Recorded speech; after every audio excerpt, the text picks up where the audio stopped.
Assalamualaikum warahmatullahi wabarakatuh. Waalaikumsalam. Bismillah, walhamdulillah, wassalatu wassalamu ala rasulillah wa ala alihi wa sahbihi wa mawala. Fi hadha al-maqam al-sharif nu'azzi jami'a ahli bait al-mujahidin asy-syuhada. أعظم الله أجركم وأحسن الله عزاكم وغفر الله لأمواتكم أجمعين وكتب الله في قلوبكم صبرا جميلا آمين يا رب العالمين. Ahibba'il kiram, dalam kesempatan ini saya ingin menyampaikan beberapa poin penting untuk segenap keluarga para syuhada, segenap pengurus Dewan Pimpinan Pusat Front Pembela Islam, segenap laskar, aktivis dan simpatisan Front Pembela Islam, bahkan untuk seluruh rakyat dan bangsa Indonesia.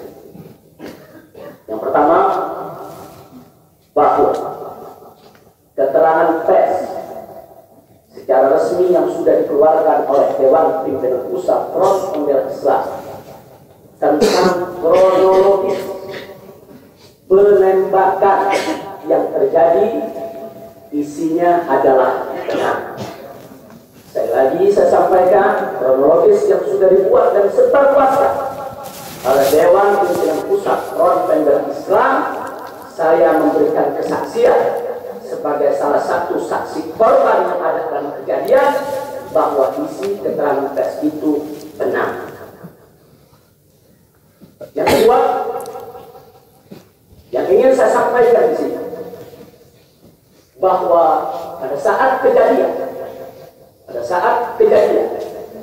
tidak ada satupun di antara kami, baik saya dan keluarga maupun seluruh laskar pengawal yang begitu setia, yang mengira kalau yang melakukan pengejaran, mepet, mengganggu adalah dari kepolisian.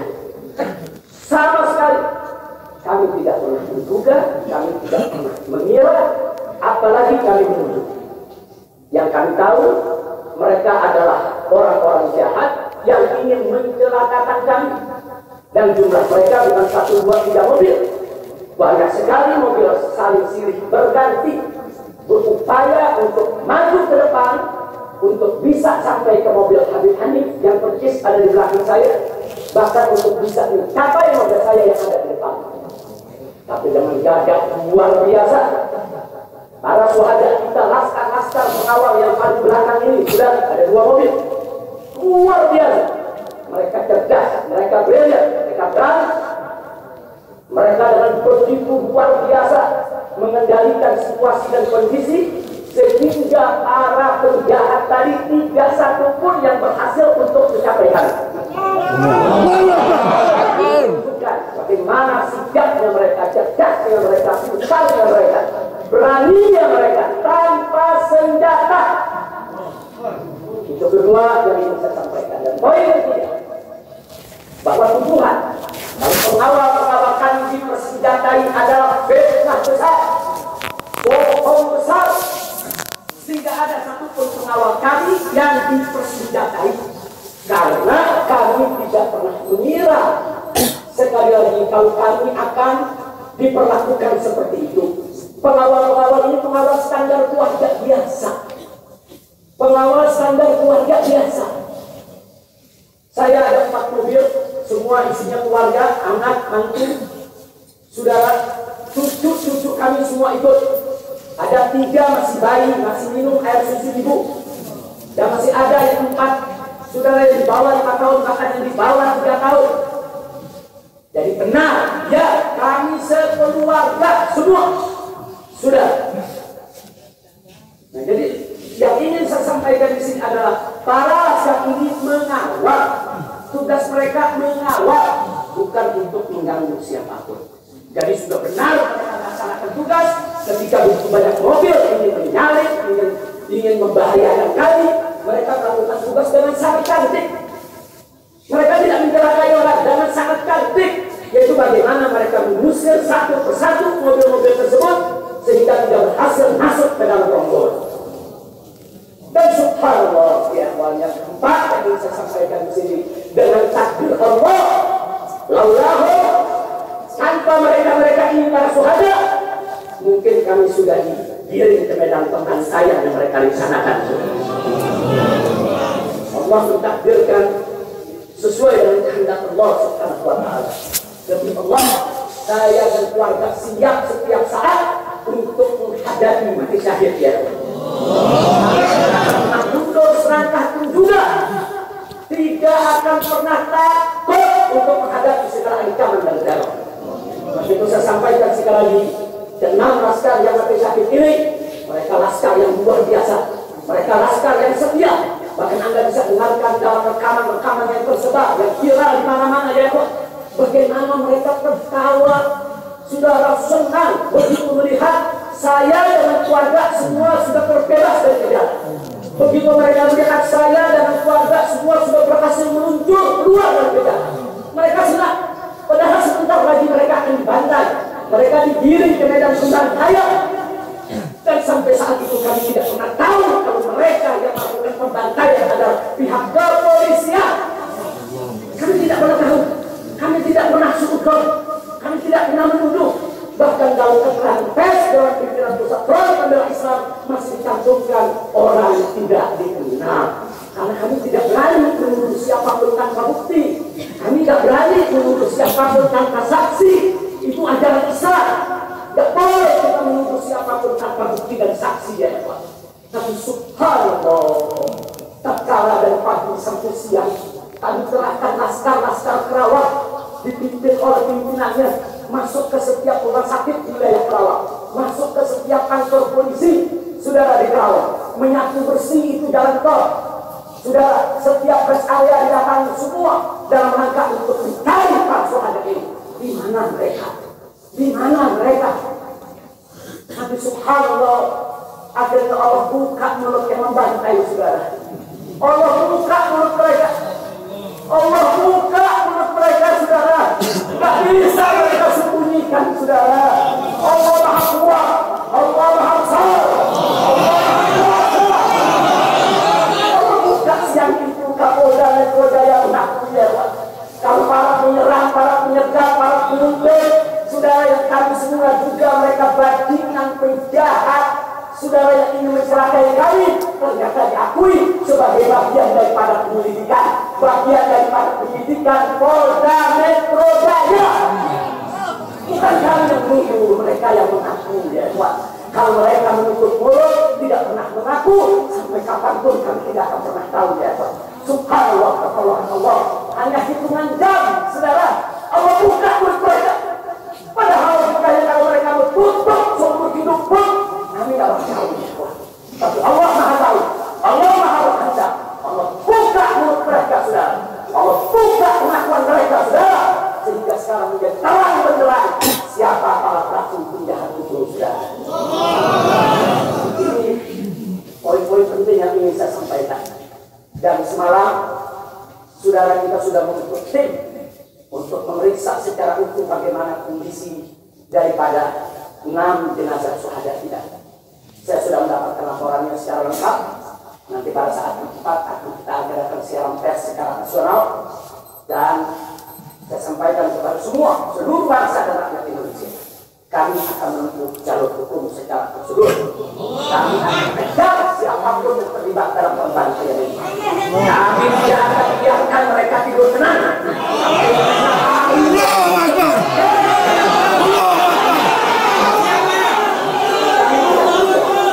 Begitu saya minta kepada seluruh rakyat dan bangsa Indonesia, tahan diri, sabar, kita hadapi dengan elegan, kita tempuh prosedur hukum yang ada. Karena kalau prosedur hukum ini ditempuh dengan baik, insya Allah semua akan terbongkar, ya.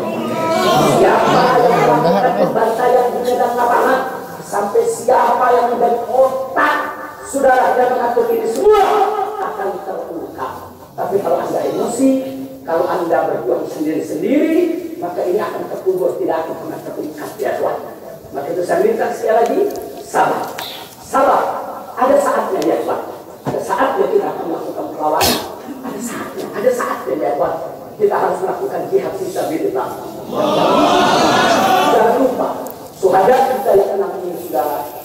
sudah melakukan tugas jihadnya menjaga habaib, menjaga ulama, dan mereka sudah mendapatkan hadiahnya dari Allah, mati sebagai syahid. Insya Allah syahadat mereka diterima oleh Allah Subhanahu wa Ta'ala. Dan sengaja memang kami meminta bantuan dari keluarga masing-masing untuk bisa mereka dimakamkan di pondok pesantren ataupun ulama Saleh ini. Akan tapi salah satu daripada syuhada kita atas meminta keluarga mereka, ibundanya yang begitu cinta kepada sang anak ya Tuhan, dibawa ke rumahnya dan dikubur di rumahnya. Jadi sekali lagi mudah-mudahan semua syuhadanya mengambil diterima semua. Saya tidak ingin berpanjang lebar lagi, tapi sekali lagi bahwa DPP MPI sudah berkomitmen dengan seluruh ormas-ormas Islam yang ada di Anda bisa lihat bagaimana ormas-ormas Islam sudah memberikan pernyataan sikap dan berbagai kalangan, di mana kita kompak semua satu kata bahwa harus membentuk tim pencari fakta independen yang melibatkan semua elemen, yang melibatkan Komnas HAM, Amnesty Internasional, bahkan kami minta juga Komnas HAM anak untuk ikut berbuat, karena di dalam kejadian itu ada yaitu 3 bayi dan masih ada lagi yaitu 4 balita ditambah 1 bayi balita dan salah seorang anak kerabat kami ya Pak. Jadi pada kejadian itu tidak kurang dari 12 wanita, 3 bayi dan 6 balita yang masih berada di bawah usia 5 tahun. Komnas HAM anak tidak boleh dibiarkan, karena pada saat kejadian itu ada bayi-bayi yang ketakutan karena mobil itu meluncur tidak wajar, tidak semestinya. Dalam goncangan mobil tersebut, bayi-bayi itu menangis, ibu-ibu itu menangis, mereka tak teror, terintimidasi, mereka bukan tidak takut, ini satu teror yang luar biasa. Nah, karena itu sekali lagi Komnas HAM perempuan, Komnas HAM anak, mereka semua harus ikut terlibat. Tidak boleh ketidakadilan, tidak boleh kedoliman semacam ini dibiarkan terjadi di negara kesatuan Republik Indonesia. Kalau hari ini kejadian sadis brutal seperti ini bisa menimpa saya dan keluarga, bisa menimpa 6 syuhada ini ya Tuhan, maka kalau dibiarkan besok akan bisa menimpa siapa saja warga negara Indonesia di negeri ini. Maka itu saya ajak semua elemen bangsa ini, dari mulai presidennya, DPR-nya, dan seluruh institusi kenegaraan terlibat, yaitu secara bersama-sama untuk mengungkap fakta yang sebenarnya apa yang terjadi di balik semua ini. Itu saja yang bisa saya sampaikan. Sekali lagi ya Tuhan, malam itu saya dan keluarga keluar lewat dari jam 10 malam. Kenapa kami lewat dari 10 malam? Karena kami pikir kalau keluar jam 7 atau ba'dal maghrib banyak krodit macet di jalan ya Tuhan. Nah, lewat dari jam 10 supaya jalan agak senggang. Nah, kami harap sekitar jam 12 atau lewat kami sudah sampai di tujuan. Tujuan kami suatu tempat peristirahatan yang memang cocok buat kesehatan. Kami sedang membutuhkan sedikit waktu lagi untuk memulihkan yaitu tenaga kami, kesehatan kami. Dan selain itu juga, saudara kami tidak pernah menyangka kalau perjalanan kami malam itu sebetulnya sudah direncanakan oleh pihak lain untuk dikirim ke medan pembantaian.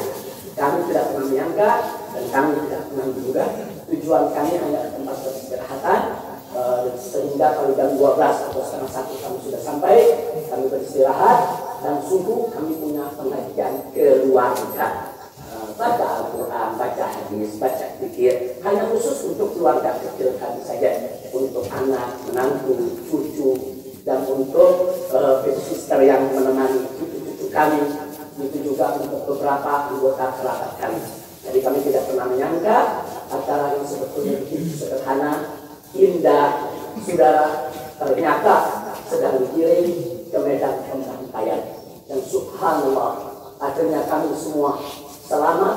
Berkat apa? Dengan takdir Allah, berkat perjuangan ke-6 syuhada ini. Tanpa perjuangan ke-6 syuhada ini, mungkin kami saat ini tidak bertemu Anda lagi di sini.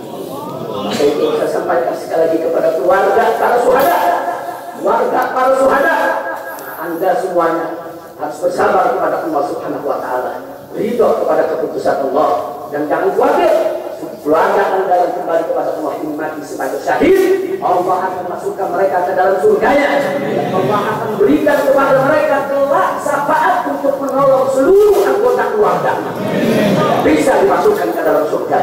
Itu saja yang saya sampaikan. Kita jangan menunda lagi, langsung kita laksanakan sholat jenazah saat ini. Saudara, untuk 6 syuhada kita. Silakan anggota keluarga di sop pertama ini kan Ustaz Bakhtiar, selamat datang. Silakan dokter. Ya salli wa sallim